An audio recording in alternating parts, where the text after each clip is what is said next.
ازيكم عاملين ايه؟ يا رب تكونوا بخير. النهارده هنعمل مع بعض عدس بطريقه سهله وسريع جدا.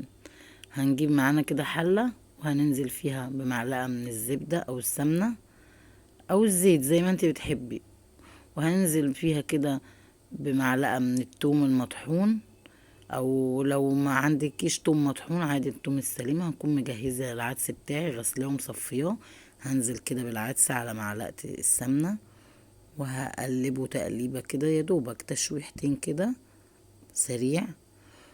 وبعدين هننزل بقى بايه؟ بالخضار بتاعنا اللي هو ايه، هنكون مجهزين مع بعض كده طبق فيه ايه، كوسة وبصل وطماطم وجزر، وهننزل كده بالايه، بكل المكونات بتاعتنا، وهنقلبهم كده برضو تقليبة خفيفة. واروح جايبه بقى ايه، يكون معايا بقى ميه سخنه من الكتل.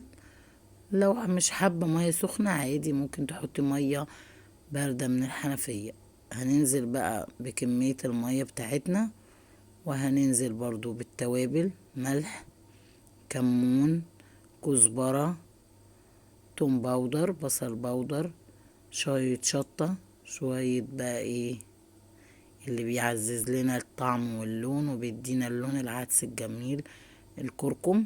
نكتر بقى، نكبر كده معلقة الكركم، وهنسيبها بقى تغلي على النار. اول ما تغلي على النار وتاخد وقتها هطفي عليها وهبتدي بقى اضربها في الخلاط.